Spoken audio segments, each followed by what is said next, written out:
Christmas 1858. A storm approaches Magnolia Ridge Plantation. Inside the main house, Colonel Nathaniel Whitmore toasts with the elite of South Carolina, unaware that his wife is dying upstairs. They said nothing escaped Colonel Nathaniel Whitmore's control, but what he would do that day would be forever etched in history. Comment 1858 in the comments if you ever felt that this night wouldn't end well. The sun rose over Magnolia Ridge as it had risen every day since 1802, punctual, indifferent to human suffering, illuminating first the two-story manor house with its imposing Greek columns, then the endless cotton fields that stretched as far as the eye could see. It was December 1858 in South Carolina, and that 1,200-acre estate represented everything the Southern aristocracy held sacred: order, prosperity, and absolute control. Colonel Nathaniel Whitmore was 46 years old, with a military bearing inherited from a brief period in the Army, and an unwavering conviction that God had ordered the world in natural hierarchies. He would wake at 5 in the morning, even in winter, and his first action was always the same: walk to the upper veranda and observe the fields like a general inspecting troops. 230 enslaved people worked on his property. He knew the names of perhaps 20. The rest were numbers in accounting books, dollar values, investments that needed to produce. The farm structure revealed the ideology of the place. The main house occupied the top of a gentle hill, surrounded by centuries-old magnolias that gave the property its name. Meticulously tended gardens surrounded the main residence, with roses imported from England and a small boxwood maze that Eleanor, the colonel's wife, loved to wander through in her healthy days. 200 meters below, separated by an intentional slope that marked social distance, were the slave quarters, 12 roughly hewn wooden structures, without glass windows, with dirt floors and capacity to house up to 20 people each. There was no privacy, adequate heating, or basic dignity in those spaces. The routine began with the bell. At 5:15, the head foreman, a man named Jeremiah Hooks, a poor white man who had found his small empire of cruelty in that role, rang the iron bell that hung near the stables. The sound cut through the cold December dawn like a blade. Anyone who didn't appear in the fields within 15 minutes faced the whip. There were no exceptions for illness, pregnancy, or exhaustion. Nathaniel prided himself on his efficient administration.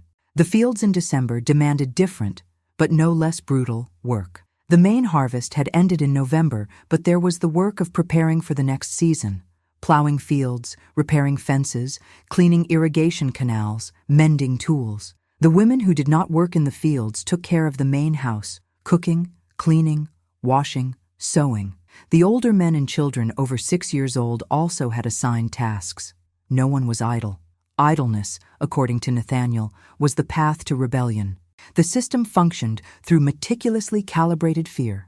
Nathaniel rarely needed to order physical punishments because his mere presence communicated a threat. He rode through the fields twice a day on a thoroughbred horse, wearing a wide-brimmed hat, a whip strapped to his saddle, even when he didn't intend to use it. His gaze swept across the rows of workers with the coldness of someone inspecting cattle. When he stopped to observe someone for a longer time, silence spread like ripples on the water.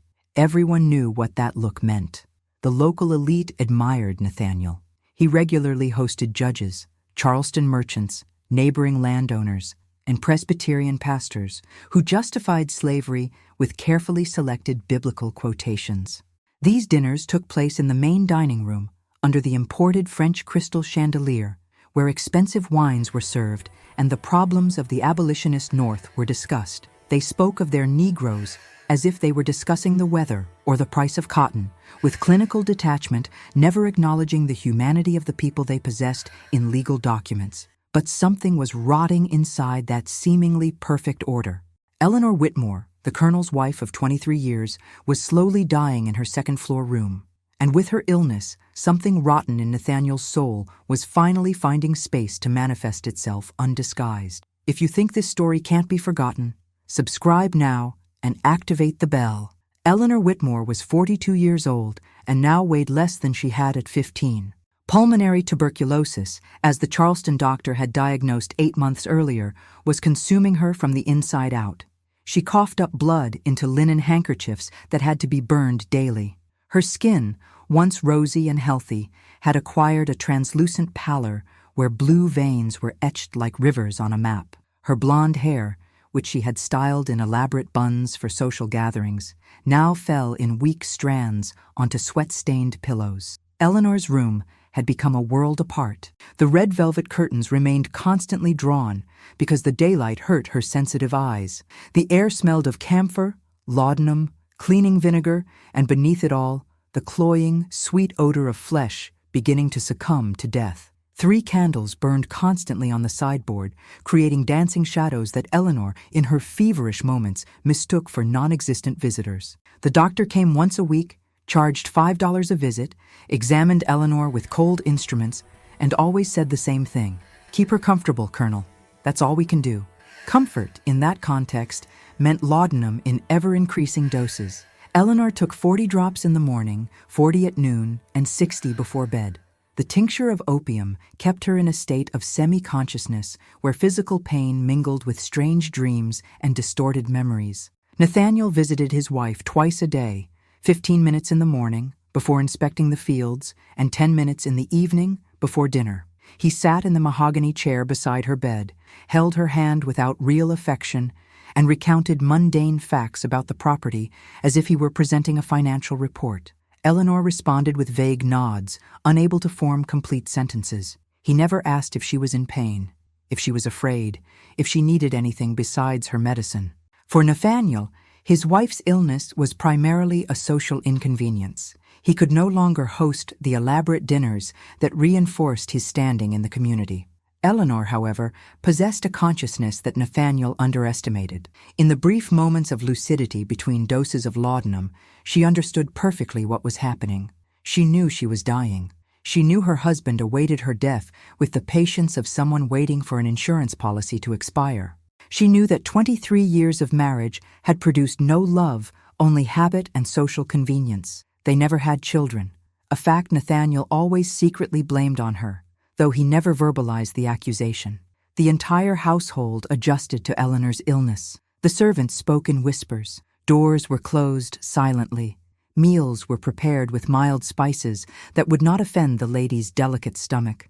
The Whitmore's social life practically ceased. Other elite families still visited, but conversations took place in the downstairs library, far from the room where Eleanor languished. The wives of these families occasionally came upstairs for brief courtesy visits, offered empty condolences, and descended, relieved that it wasn't them in bed.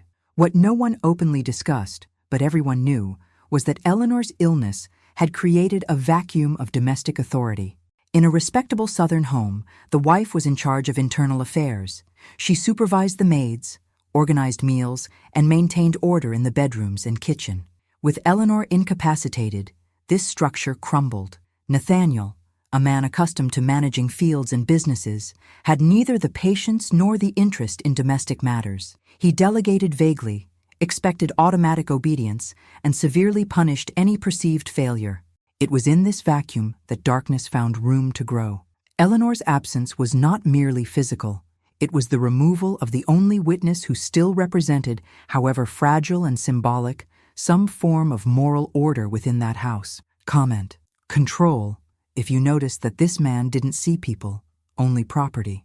Abigail was 28 years old, with skin the color of polished mahogany, hands calloused from 2 decades of work, and brown eyes that had learned from childhood not to meet the gaze of white people directly. She was born in Magnolia Ridge, the daughter of an enslaved woman who died giving birth to her 4th child. Nathaniel had sold Abigail's siblings when she was 12. She never saw them again. She didn't know if they were alive, where they were, or if she would ever see their faces again. This was the reality for enslaved people. Families were negotiable commodities, and emotional ties meant nothing in property documents. Eleanor had chosen Abigail as her personal maid 6 years earlier, when the previous maid had become too old to climb stairs. The choice wasn't based on affection. Eleanor simply noticed that Abigail was efficient, quiet, and had steady hands for embroidery. For 6 years, Abigail had slept in a small room adjacent to the couple's bedroom, a space 2 meters by 3 with a straw mattress on the floor and a chest where she kept her 2 changes of clothes. There was no door, only a curtain. Privacy didn't exist. Abigail's routine began at 4:30 in the morning.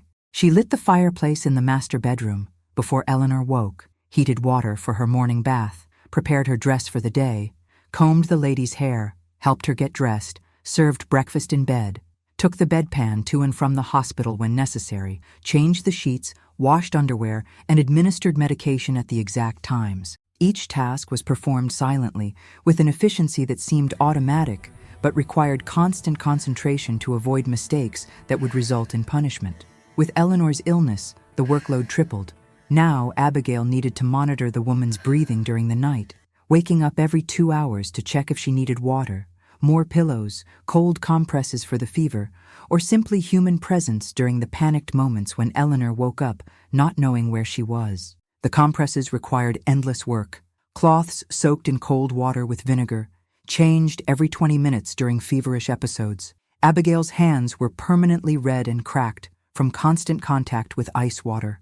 Even when ill, Eleanor maintained strict standards. Her room had to be spotless, her medications organized by schedule. The bed linens changed twice a day. Abigail had to comb Eleanor's hair every morning, even knowing that it would fall out in alarming quantities in the following hours. It was an illusion of normalcy that Eleanor clung to desperately, an attempt to maintain some dignity while her body betrayed her. But Abigail saw what no one else saw. She was present during the moments of pure terror, when Eleanor spat blood and thought she was drowning. She was present when Eleanor cried in pain, silent tears because she had been raised never to show weakness. She was present in the early mornings when Eleanor murmured the names of people dead for years, conversing with fever-ridden ghosts. And Abigail could never show emotion, could never offer real comfort beyond technical efficiency, because the entire system was designed to deny her humanity. Nathaniel had begun appearing more frequently in the room during the last 3 months. Officially, he was checking on his wife, but his visits followed a disturbing pattern. They always happened late at night, when Eleanor was already unconscious from the laudanum. He would enter without knocking, close the door behind him, and order Abigail to follow him to the small adjoining room. "I need to check some supplies," he would say, an excuse that fooled no one, but which he insisted on maintaining as formal protocol. In that tiny room, without witnesses, Nathaniel wielded the power the slave system guaranteed him. Absolute control over the bodies of the people he legally possessed. He didn't need to seduce, convince, or even ask. He simply ordered, and the alternative to obedience was punishment, being sold away, or worse. Abigail obeyed because there was no choice.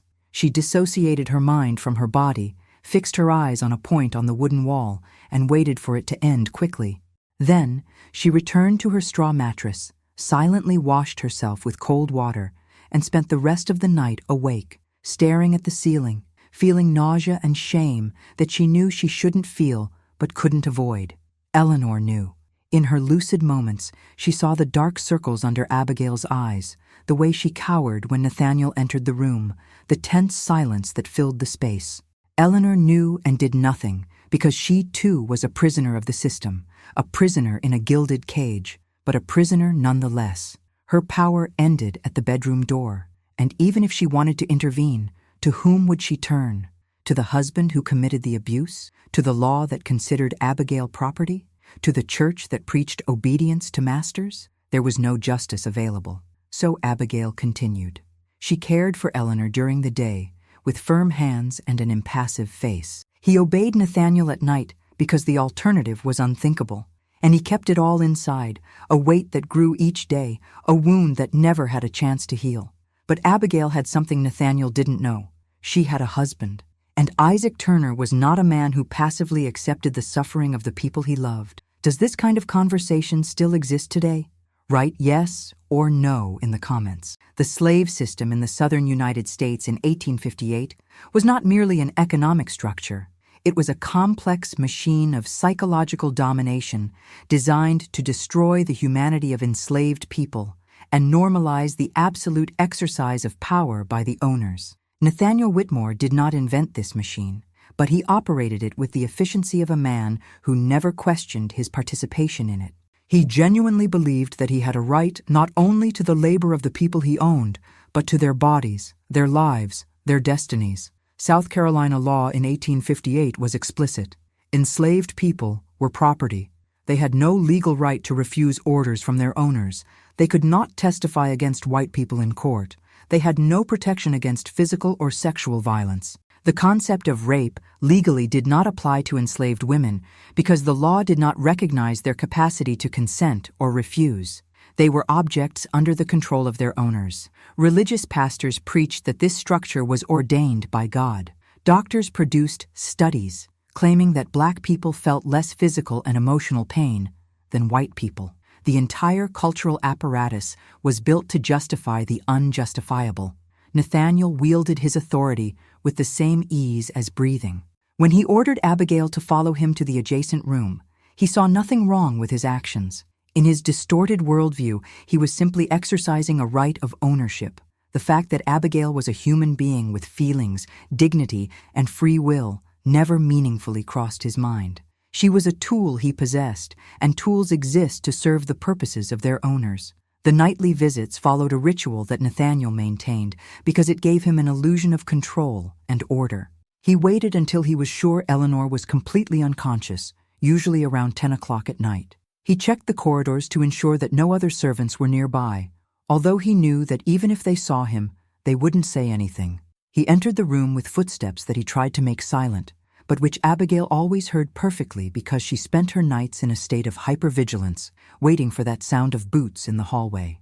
"Abigail," he would say in a low voice, using her name as if it were an order in itself. "I need you to organize the medical supplies." The excuse changed every night, checking medications, counting clean sheets, organizing the compresses. He maintained these justifications, even knowing that they both understood perfectly well what was really happening. Power didn't need to be honest, only absolute. Abigail rose from her straw mattress without a word. Resistance was not an option. She had learned that lesson at 14, when a foreman surprised her alone in the storage barn. She had tried to escape that first time and received 10 lashes on her back as punishment for insubordination. The scars were still there, raised white lines that Isaac traced with trembling fingers on the nights when she finally managed to tell him fragments of what was happening. In the adjacent room, Nathaniel spoke little. He wasn't seeking conversation or human connection. He was seeking to exercise control, to confirm his absolute power. When he finished, he straightened his clothes with the same indifference with which he would tie a tie, muttered something about getting back to work, and left the room without looking back. For him, the incident was already forgotten before he reached the end of the hallway. For Abigail, the incident joined others in a growing pile of traumas that she was neither allowed nor had the vocabulary to process adequately. Eleanor's illness served as the perfect excuse for the escalation of abuse. Nathaniel could justify his constant presence in the room as marital concern. He could explain the closed doors as preserving the lady's dignity. He could dismiss any suspicion from the few visitors who still came to the house as understandable stress for a man caring for a dying wife. The entire system conspired to protect men like him and silence women like Abigail. The trauma of the abuse manifested itself in ways Abigail could barely identify. She developed chronic insomnia, staying awake even on the rare nights when Nathaniel didn't appear, her body in a constant state of alert. She stopped eating properly, her stomach rejecting food as if she were constantly nauseous. Her hands developed fine tremors that she tried to hide, but that Isaac noticed when she held objects around the house. She avoided eye contact with everyone, remained silent even in the rare conversations with other enslaved people, and began having nightmares where she saw herself trapped in rooms without doors. The worst part was the shame. Abigail carried a deep and toxic shame, even knowing rationally that nothing that happened was her fault. The slave system worked like this. It transformed victims into people who felt guilty for their own victimization. It made Abigail feel that there was something dirty in her, something broken, something that justified the treatment she received. She looked at Isaac on Sundays, the only day they had a few hours together, and felt unworthy of him, scarred, destroyed inside. Nathaniel believed he could continue indefinitely. He believed that fear and power were enough to keep the secret. He believed that Abigail had no voice, no protection, no one who cared enough to act. He completely underestimated two things: Abigail's resilience and the depth of Isaac Turner's devotion. That would be the mistake that would destroy everything Nathaniel had built. If this passage genuinely bothered you, please leave a like. It matters. In 1854, 4 years before the events that would destroy Magnolia Ridge, Nathaniel Whitmore allowed 2 enslaved people on his property to marry. Not out of benevolence, but out of cold calculation.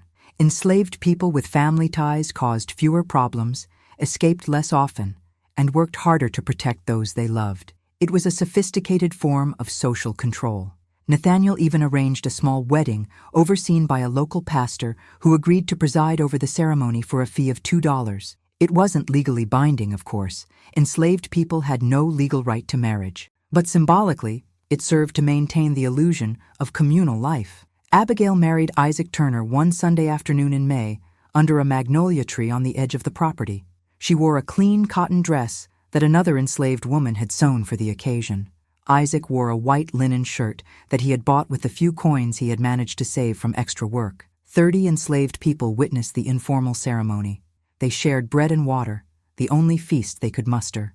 Afterward, Nathaniel granted them 3 hours of honeymoon in a small, empty tool shed. 3 hours. Then Abigail had to return to her duties in the main house and Isaac to his work in the fields. Marriage did not change the structure of their lives. Abigail continued sleeping in the room adjacent to the Whitmore's bedroom because Eleanor demanded her constant presence. Isaac continued sleeping in the communal slave quarters, sharing space with 19 other men.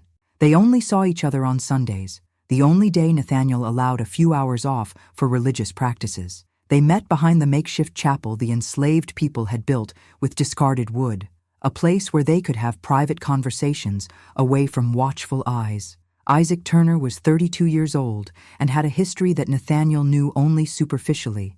He was born free in Virginia, the son of a free black man who worked as a blacksmith. Isaac learned his father's trade, developed exceptional metalworking skills, and dreamed of one day owning his own workshop. But at 20, he made the fatal mistake of accepting a job on a farm in Tennessee, where the owner forged documents claiming Isaac was a runaway slave. At 21, Isaac was sold for the first time.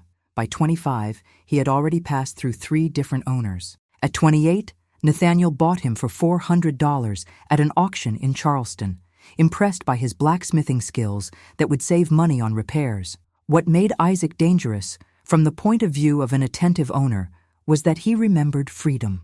He knew how to read and write, skills his father had taught him before everything fell apart. He understood that the slave system was not the natural order of things, but a human construct that could be undone. He kept these ideas deeply hidden, behaving like an obedient worker, but his mind never stopped searching for loopholes, weaknesses, possibilities. Isaac worked primarily as a blacksmith, repairing tools, shoeing horses, and manufacturing metal parts necessary for the operation of the farm. But occasionally, Nathaniel would assign him as a coachman when he needed to travel to Charleston or visit neighboring farms. This gave Isaac something precious: mobility and information. He overheard conversations that masters had in the back of carriages, conversations about politics, economics, and growing tensions between North and South. He saw how other farms operated, met other enslaved workers, and exchanged information disguised in casual conversation while the horses rested. In the first 2 years of their marriage, Abigail and Isaac built a life in the fragments of time the system allowed them. Sunday afternoons were theirs. They would walk to a small stream on the edge of the property where they would sit on smooth stones and talk about impossible dreams, a life far away, a house of their own, children who would never know chains. Isaac spoke of his free childhood, the years when his father taught him to shape iron with fire and hammer, the feeling of creating something beautiful with his hands. Abigail spoke little of herself, but listened to Isaac with an intensity that revealed a deep thirst for real human connection. They wanted children, but Abigail secretly drank sea cotton tea every morning, a practice enslaved women shared in secret to avoid pregnancy. The idea of bringing a child into that world, of seeing it sold or violated or destroyed by the system, was intolerable. Isaac understood without her needing to explain. He held her hand and promised that one day, when they were free, they would have a family. They both knew that when probably meant never, but the promise kept them alive. When Eleanor's illness worsened and Nathaniel began his nightly visits, Abigail couldn't tell Isaac immediately. She carried a toxic shame, a fear that he would see her as contaminated or broken. But secrets have weight, and that weight began to crack the facade she maintained.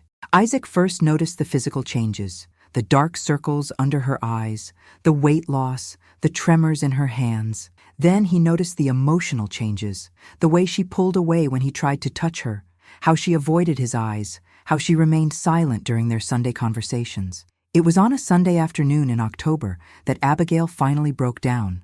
They were sitting by the stream when she began to cry, silently at first, then in sobs that shook her whole body. Isaac held her and waited, without pressing, just offering his presence. Eventually, in a low, broken voice, she recounted fragments of what was happening. She couldn't tell everything. The words were too impossible, but she told enough. Isaac understood the rest perfectly. Isaac's reaction was silence. Not the silence of indifference, but the silence of someone processing information while deciding exactly how to respond. He held Abigail tighter, kissed her forehead, and spoke in a controlled voice that revealed the abyss of contained anger beneath. "It's not your fault. It never was. And I will protect you." She tried to argue that there was nothing to be done, that the system was absolute, that resistance meant death. Isaac simply repeated, with a determination she had never heard before in his voice, "I will protect you." Nathaniel had completely underestimated what he was doing when he allowed that marriage. He thought he was creating yet another tool of control. In reality, he had created something the slave system feared most, an alliance between two people who refused to accept their dehumanization. Isaac Turner began to plan, and his intelligence, patience, and intimate knowledge of the plantation would make that plan devastatingly effective. If you like stories that reveal what no one wanted to tell, subscribe now and activate the bell.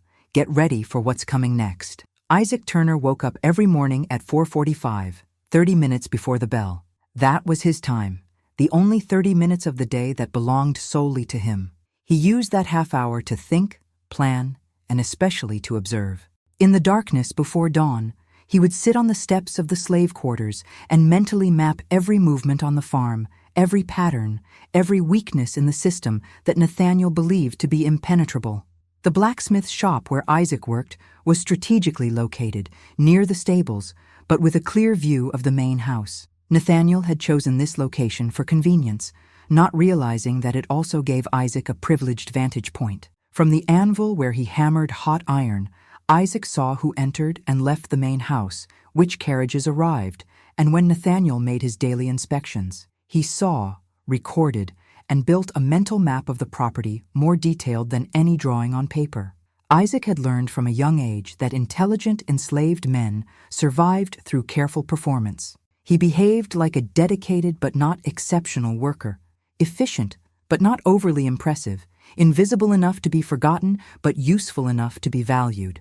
When Nathaniel or the overseers passed through the workshop, Isaac kept his head down, answered questions with economical, "Yes, sir," and demonstrated the exact deference the system demanded. But inside, his mind worked constantly, analyzing information, searching for opportunities. His occasional job as a coachman was his greatest asset. Nathaniel trusted him to drive the carriage on trips to Charleston, visits to neighboring farms, and deliveries of legal documents. That trust was a fatal mistake. Isaac listened to every conversation Nathaniel had in the back seat. He heard about rising political tensions, about the fear the Southern elite felt of a possible abolitionist president being elected, about property disputes between neighbors, about whispered scandals that destroyed reputations. He listened and filed away every piece of information. During these trips, Isaac also built a network. In the stables where the horses rested, in the taverns where he waited while Nathaniel conducted business, on the roads between properties, he discreetly conversed with other enslaved men and women. These conversations seemed banal, comments about the weather, about work, about masters. But beneath the surface, information flowed. Isaac learned about escape routes, about farms with lax security, about white people who secretly sympathized with abolitionists, about codes and signals used by the Underground Railroad. He also shared information, building social capital that he might eventually need. Isaac was deeply religious, but his faith was not the domesticated version that white pastors preached to the enslaved. He read the Bible in secret, by the light of smuggled candles, focusing on passages that white preachers never mentioned: the Exodus and liberation from Egypt, the prophets denouncing injustice, Jesus driving merchants from the temple. He saw in Moses not a distant myth, but a role model, someone born into slavery who became the liberator of his people. This theological vision fueled a form of hope that the system could not destroy. On Sundays, when he was allowed to attend religious services in the makeshift chapel for the enslaved, Isaac would sometimes preach, not formally, because that would attract the attention of the overseers, but informally during conversations after the service. He would talk about Joshua bringing down the walls of Jericho with faith and strategy. He would talk about Daniel surviving the lion's den through courage and intelligence. He would talk about how God worked through ordinary people who refused to accept oppression. People listened, and although they couldn't act openly, a seed was planted. When Abigail finally revealed what Nathanael was doing, something in Isaac changed. The patience he had cultivated for years transformed into laser-like focused determination. He wasn't seeking impulsive revenge, which would only result in his death and wouldn't help Abigail. He sought true justice, the kind that would destroy not only Nathanael, but the very structure that allowed men like him to exist. And he understood that this would require meticulous planning, perfect timing, and a willingness to wait for the right moment. Isaac began by asking discreet questions. Who on the property had reason to hate Nathanael? Answer: practically everyone, but especially 3 men who had recently been separated from their families. Which neighboring farms had owners who rivaled Nathanael? Answer: Thomas Beauregard of the adjacent property, who disputed rights over a creek that marked the boundary between the lands. Who among the local elite had unresolved resentments against Nathanael? Answer: Judge Montgomery, whose nephew lost in a cotton deal where Nathanael allegedly used insider information. Then Isaac began physical training. Working in the forge gave him considerable strength, but he intensified it discreetly. He carried extra weights when no one was watching, practiced quick and silent movements at night. He didn't plan direct violence, but if something went wrong, he needed to be prepared. He also began studying the manor house with renewed attention, where the oil lamps were located, how the doors locked, which windows could be opened silently, where the wooden structure could be compromised without being immediately noticed. The plan Isaac devised wasn't one of direct confrontation. It was more sophisticated and devastating. He would expose Nathanael to the very people who supported him, the local elite who depended on reputation and appearances. He would create a situation where Nathanael's crimes would be undeniable and public, where the elite would be forced to react not out of justice, but out of fear of social contamination. It was a daring and risky plan, but Isaac saw a perfect opportunity approaching: the Christmas dinner that Nathanael insisted on holding even after Eleanor's death, an event where all the powerful people of the region would be gathered. Isaac shared fragments of the plan with 2 other trusted men: Joshua, an assistant blacksmith who hated Nathanael for selling his daughter, and Samuel, a carpenter who had secretly learned to read and understood the power of information. He didn't tell them everything, because the less each person knew, the safer they would be, but he told them enough to secure support in critical moments. They agreed without hesitation, understanding that this might be the only chance in their lives to strike a real blow against the system that enslaved them. Abigail didn't know the details of Isaac's plan. He deliberately kept it secret, to protect her, and so she could honestly deny any knowledge if questioned later.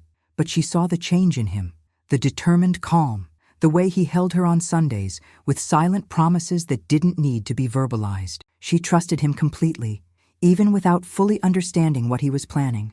And that trust, amidst so much pain and despair, was in itself a form of resistance that the system couldn't destroy. Right danger if you felt that something was about to get out of control. Nathanael Whitmore had decided that the 1858 Christmas dinner would be a spectacular event, a gesture of defiance against the illness consuming his wife and the social instability he sensed but refused to name. He sent handwritten invitations to 20 families of the local elite 2 weeks prior: landowners, Charleston merchants, Judge Montgomery despite old tensions, Reverend Caldwell, who justified slavery with biblical sermons, and even Thomas Beauregard of the neighboring farm in an attempt to force a public reconciliation over the creek dispute. December 24th dawned cold and clear. Temperatures were near 0 degrees Celsius, which was unusual for South Carolina, but not impossible in December. The sky had that harsh, crystalline clarity that precedes winter storms. The cotton fields stretched out under morning frost that made the dead plants gleam as if covered in dirty diamonds. The entire manor house was mobilized for preparation. 17 enslaved people worked from 5 in the morning cleaning, cooking, arranging imported dried flowers, polishing silver, and setting tables. The main kitchen had been transformed into a military operation. 3 enslaved women had been working since dawn preparing the banquet. Roast goose with port wine sauce, ham covered with cloves and molasses, mashed potatoes with imported butter, green beans seasoned with bacon, fresh bread, pecan pies, plum pudding with brandy. Nathaniel had ordered French wines and Scotch whiskey. The table would be covered with an embroidered white linen tablecloth, brought from England by Eleanor when she still believed she would be happy in that marriage. Eleanor was conscious that day, which was rare. The doctor had increased her laudanum doses the previous week to ensure comfort during the holidays, but she had insisted on taking less on Christmas Eve because she wanted to be present, at least mentally. She knew she wouldn't go downstairs for dinner. Her body was too weak to descend stairs, but she asked Abigail to dress her properly, comb her thinning hair, and seat her in the armchair by the bedroom window. From there, she could hear the noise of the party that would take place downstairs. Abigail had worked 18 hours that day. She began by preparing Eleanor, then helped in the kitchen, then tidied the main hall, then returned to tend to Eleanor, who had begun coughing up blood again. Her feet ached inside her worn boots. Her hands were cut from peeling potatoes and washing pots. She hadn't eaten anything but a few pieces of bread and weak tea since dawn. But more than physical exhaustion, she felt a growing tension she couldn't name, a sense that something important was about to happen. Isaac had been working discreetly for the past 3 days, making small modifications around the property.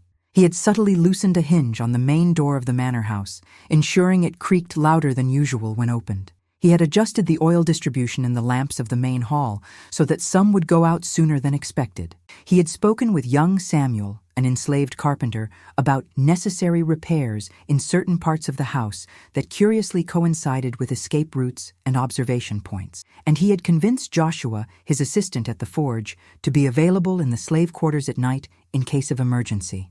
The guests began arriving at 6 in the afternoon.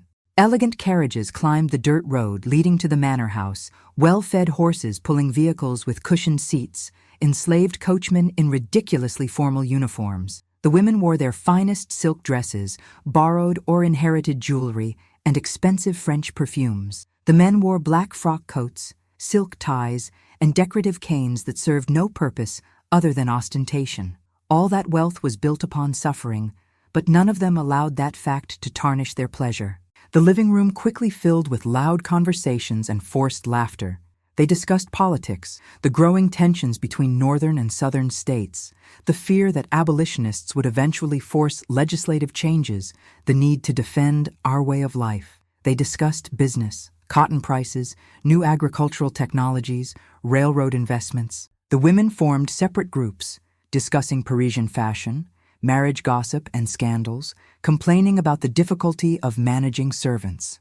Nathaniel circulated among the groups with practiced charm, a glass of whiskey in hand, a smile that didn't reach his eyes. He made a point of greeting each guest personally, shaking hands with unnecessary firmness, demonstrating control and confidence.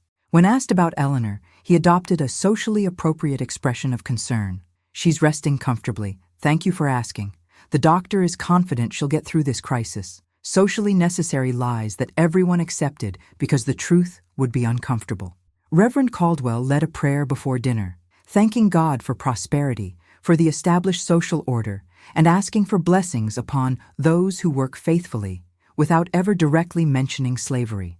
It was a performance of piety that made everyone complicit in the collective lie that the system was moral and ordained by God. Amens were murmured, heads remained bowed for brief seconds, then they returned to the feast. Dinner was served at 8 o'clock in the evening.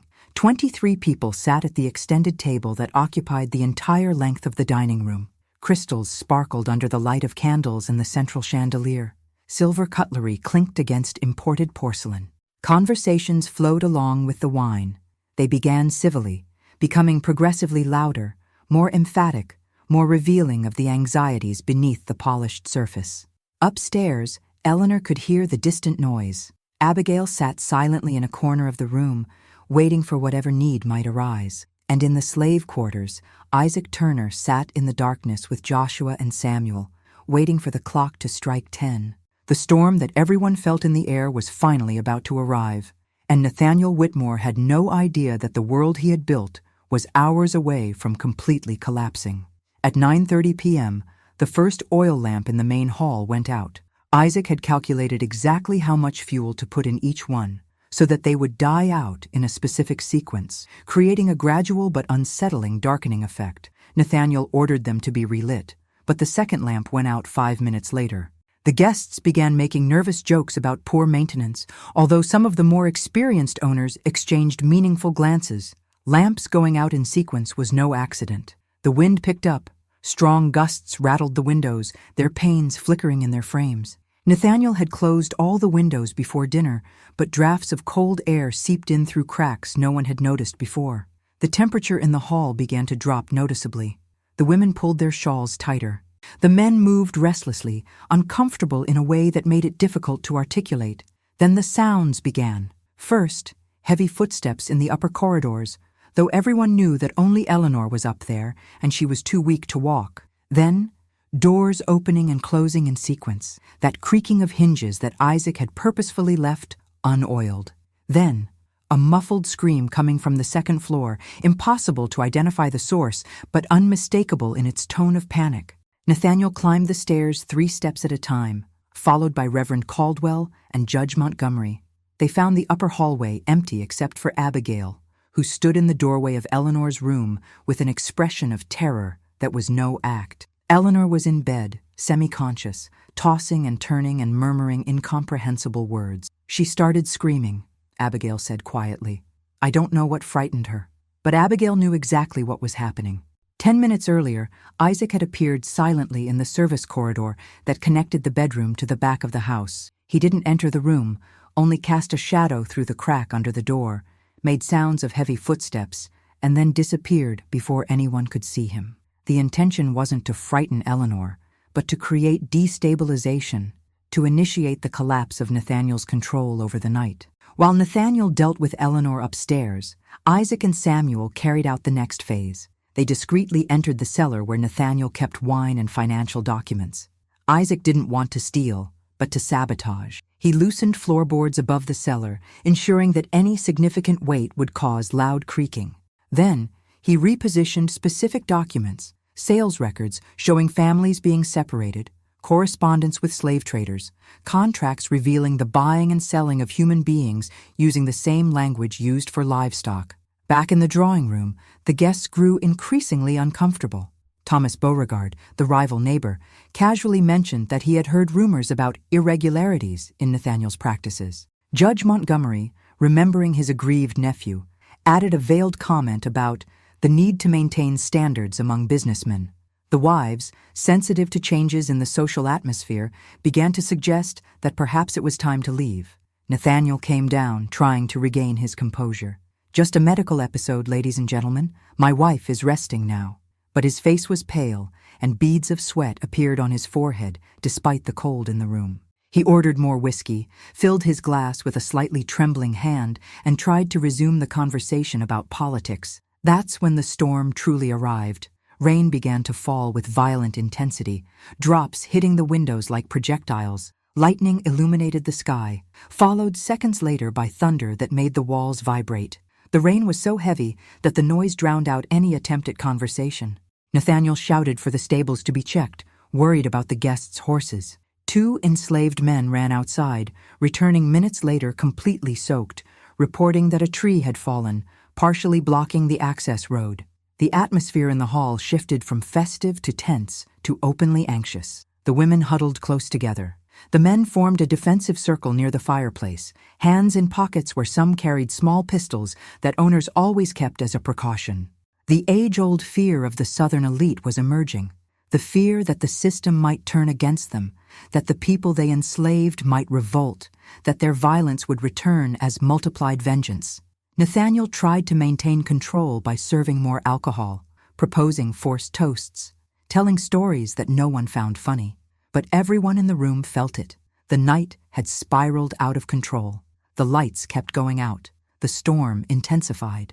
And there was something in the house, some presence or energy, or simply the accumulated awareness of all the suffering those walls had witnessed that made the air thick and difficult to breathe. Upstairs, Eleanor was having her final moment of lucidity. She called Abigail closer and, in a hoarse but clear voice, said, "I know what he did to you. I saw it. I didn't do anything. Forgive me." Abigail didn't answer because there was no adequate answer. Forgiveness wouldn't erase the months of trauma, but there was something in Eleanor's confession, in that final acknowledgement of complicity and shame, that broke something inside Abigail. She held Eleanor's cold hand and simply said, "Rest now." It was 10:15 p.m. when Isaac and Joshua executed their final move. They weren't planning violence. They were planning exposure. At some point during the night, when the chaos was at its peak, when Nathaniel's defenses were down, when the elite were gathered and vulnerable, they would ensure that certain truths came to light in a way that couldn't be denied or hidden. The moment was approaching, and the entire Magnolia Ridge farm seemed to be holding its breath, awaiting the inevitable collapse. The clock in the living room struck 10:30 when Eleanor Whitmore died. The sound was soft and terrible at the same time, a final exhalation, then silence. Abigail sat beside the bed and knew immediately that it was over. She placed her fingers on Eleanor's pale neck, confirmed the absence of a pulse, and gently closed her lifeless eyes. For a few seconds, she just sat there, processing the fact that the woman she had served for 6 years, who had been a silent accomplice to her abuse but also a prisoner of the same system, was finally free. Abigail descended the stairs slowly. Her presence at the entrance to the hall was enough. Nathaniel saw her face and knew. He said nothing, only climbed the stairs mechanically, a social obligation he needed to fulfill. The guests exchanged glances, whispered empty condolences, and suddenly everyone wanted to leave at the same time. But the storm still raged outside, the trees still blocked the main road, and no one wanted to go out in that downpour. Trapped in the home of a man whose wife had just died, amidst a violent storm, the 23 guests felt the full weight of the situation. They were no longer celebrating Christmas. They were unwitting witnesses to tragedy, trapped in a house that reeked of death and rotten secrets. It was at this moment of maximum vulnerability that Isaac executed his final move. He didn't enter the main house. That would have been suicide. Instead, he ensured that others would do it for him. During the last 3 hours, he had planted specific information with 3 different enslaved men who worked in the house. Small comments about strange things in the mistress's room, about hidden papers in the cellar, about the colonel's unusual behavior on recent nights. Samuel, the carpenter who had worked on the house's repairs, casually mentioned to the head butler, an elderly enslaved man named Tobias, whom Nathaniel considered completely loyal, that he had noticed certain personal belongings of Abigail in the room adjacent to the Whitmore's bedroom. "It seems she was being forced to stay there," Samuel said, in the tone of someone merely observing a curious fact, not of an accuser. The seed was planted. Tobias, who had served the Whitmore family for 40 years and had developed his own version of loyalty complicated by Stockholm Syndrome, felt obligated to investigate. When Nathaniel finally came down after spending 15 minutes with Eleanor's body, Tobias approached him discreetly. "Sir, there are some irregularities you might want to look into."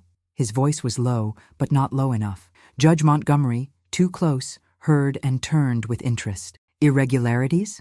Nathaniel repeated, his patience already exhausted by his wife's death and the night's disarray. "What are you talking about?" Tobias hesitated, realizing others were listening, but decades-old loyalty was stronger than prudence. "In the ladies' room, sir, there seems to be evidence of improper activity." The silence that filled the room was absolute. All conversation ceased. 20 pairs of eyes turned to Nathaniel. Judge Montgomery, a man experienced in reading charged social situations, immediately understood what was being implied. "Perhaps," he said in a carefully controlled voice, "it would be appropriate to verify these allegations, for the sake of everyone's reputation."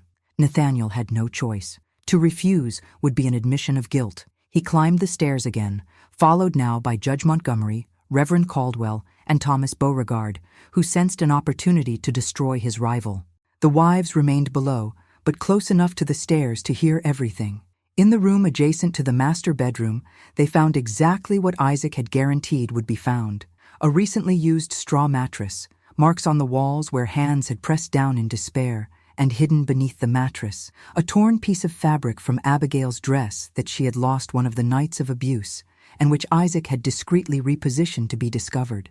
Even more damning, on the small chest in the corner, Isaac had placed Eleanor's diary. He had stolen it from her room 2 weeks earlier, when Abigail mentioned that the lady sometimes wrote despite her trembling hands. The diary contained fragmented but clear enough entries: dates, times of Nathaniel's nightly visits, Eleanor's anguish knowing what was happening but feeling powerless to stop it. Reverend Caldwell, a man who spent his life justifying slavery but who maintained some semblance of Christian morality, read some entries aloud, his voice growing progressively more shocked. "Great God," he murmured.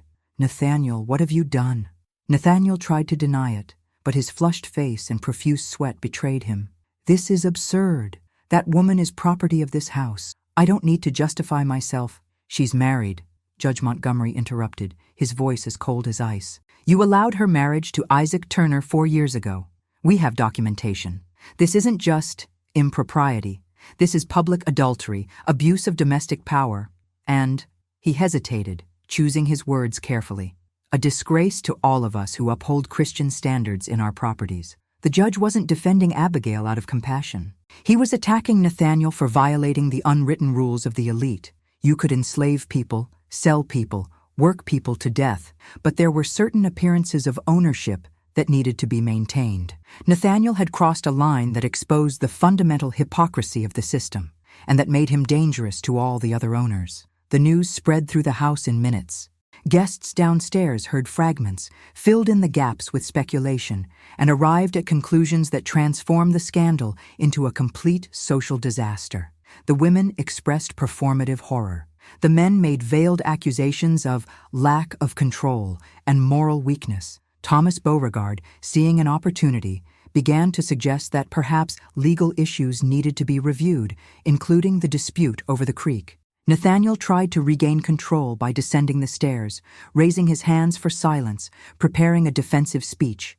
But when he entered the hall, 23 pairs of eyes stared at him with a mixture of revulsion, fear, and calculated opportunism. He was no longer one of them. He was a monster exposed, and in Southern society of 1858, appearances were everything. It was then that the final piece of Isaac's plan was revealed. During the chaos, Joshua had discreetly positioned 2 enslaved people near the back door of the main house: an elderly woman named Martha, whom Nathaniel had sold from her family 6 months earlier, and a young man named Daniel, whose back still bore fresh whip scars from 2 months prior. When Judge Montgomery went out for fresh air and to get away from the drama, he found these 2 waiting.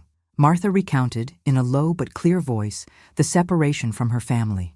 Daniel showed her his back. Judge Montgomery, a pragmatic man above all else, understood that he was witnessing not only a personal scandal, but a potential political problem.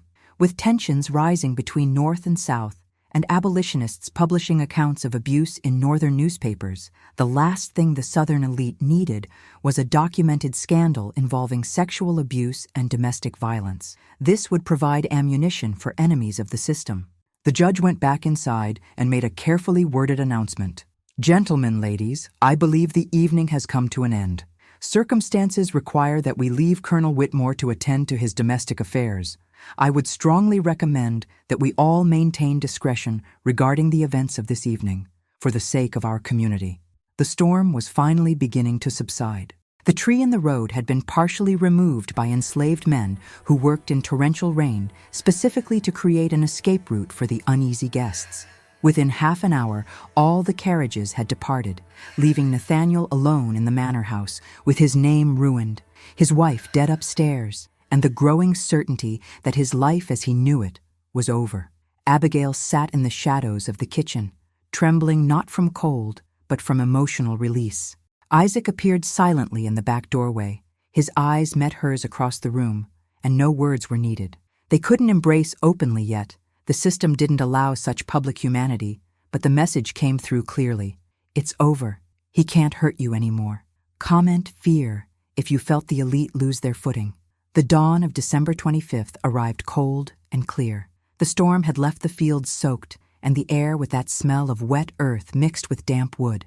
Eleanor's body was prepared for burial, which would take place in 2 days, the minimum decent time according to Southern protocols. Nathaniel locked himself in the library and didn't come out for 20 hours. News spread through the region with a speed that surprised even Isaac. In the southern United States in 1858, gossip was a primary form of communication and social control. Within 48 hours, every property within a 50-kilometer radius knew of the lamentable events at Magnolia Ridge. The versions varied wildly. Some said Nathaniel had gone mad with grief, others that he had been caught in scandalous adultery, still others that there had been a near-slave rebellion during the storm. The truth didn't matter as much as the fact that Nathaniel Whitmore was now socially tainted. Judge Montgomery visited 3 days after Christmas, not to arrest Nathaniel, because legally he had committed no crime. Sexual use of an enslaved woman was not a crime under South Carolina law, but the judge came to strongly suggest that Nathaniel consider withdrawing from public activities indefinitely. For the good of us all, the judge said with calculated coldness, it would be prudent for you to demonstrate contrition through social distancing. Your presence at public events has become embarrassing. Thomas Beauregard filed a lawsuit over the creek dispute the following week, exploiting Nathaniel's social vulnerability.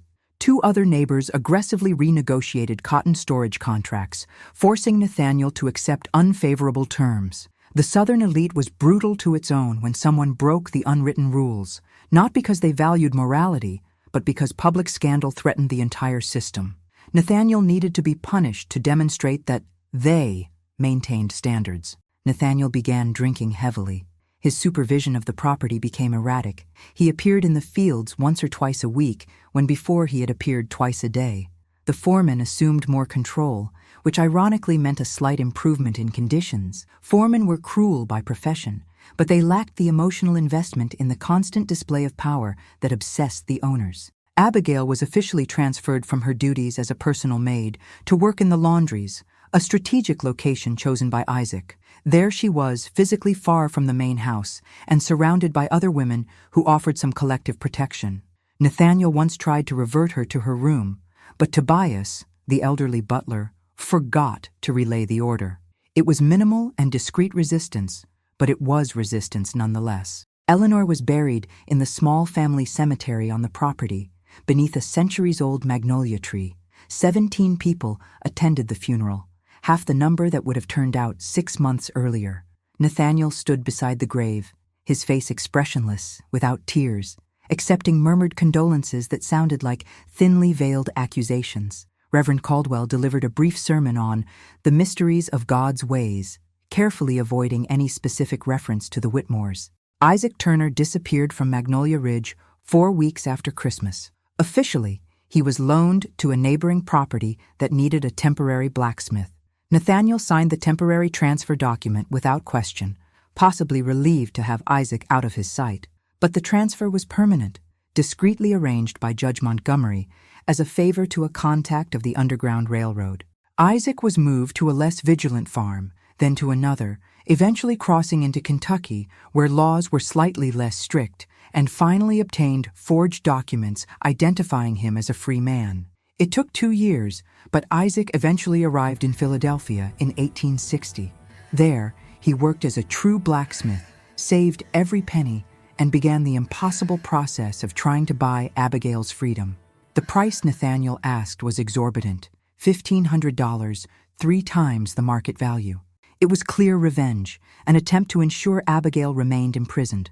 But in 1861, everything changed. The Civil War began in April. South Carolina was one of the first states to secede from the Union. Magnolia Ridge transformed from a productive estate into a potential war zone.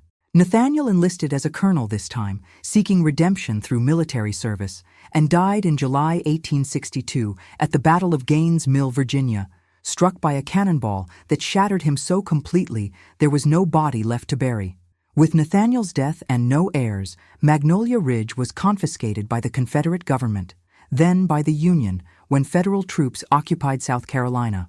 Abigail was declared free by the Emancipation Proclamation in 1863. She was 33 years old, without financial resources, traumatized, but alive. Isaac found her in 1865, after the war ended. He traveled by train, wagon, and finally on foot back to South Carolina, searching for her in refugee camps and freedmen's camps. When he finally found her in a Baptist church in Charleston that offered shelter to newly freed people, they embraced for long minutes without speaking, simply existing in each other's space. They moved north together, settling in a small town in Pennsylvania where Isaac opened a blacksmith shop. They had 3 children in the following years. Abigail never spoke publicly about the years at Magnolia Ridge, but sometimes at night Isaac would find her awake, looking out the window, and he would simply sit beside her in silence, holding her hand until she was ready to go back to bed. Magnolia Ridge was partially burned during the war, superficially rebuilt, changed hands 5 times in 20 years, and was eventually abandoned when the price of cotton collapsed during Reconstruction. In 1895, the manor house collapsed, consumed by termites and neglect. The fields returned to their natural state, magnolias growing wild among the ruins of old slave quarters. In 1924, a local historian attempted to research the property for a book about South Carolina plantations. He found fragmented records, some incomplete diaries, and half-burned correspondence. He interviewed descendants of people who had been enslaved there, including a 72-year-old woman who was the daughter of Joshua, the blacksmith's assistant who had helped Isaac. She recounted stories her mother had told her, stories about the night everything changed, about a courageous blacksmith and his wife who survived the system that tried to destroy them. The historian published his book in 1926. He included a chapter on Magnolia Ridge entitled The Eve at Magnolia Ridge, Justice in the Heart of Darkness. Few people read it. The narrative was too uncomfortable, reminding people of truths the South preferred to forget. Today, all that remains of Magnolia Ridge are stone foundations covered in vegetation, a few centuries-old magnolia trees that witnessed it all, and a small abandoned cemetery where Eleanor Whitmore is still buried under a cracked tombstone. Tourists occasionally visit, take photos, and comment on the tragic history without fully understanding the extent of the suffering that land witnessed. But if you stand there at dawn, when the mist still blankets the old cotton fields, you can almost hear the iron bell calling people to forced labor, the creaking of doors slammed shut without permission, whispers of silent planning in the slave quarters, and you can almost see Isaac Turner at the forge, hammering iron with purpose beyond mere survival, building an impossible plan piece by piece, refusing to accept that power was absolute simply because it appeared to be.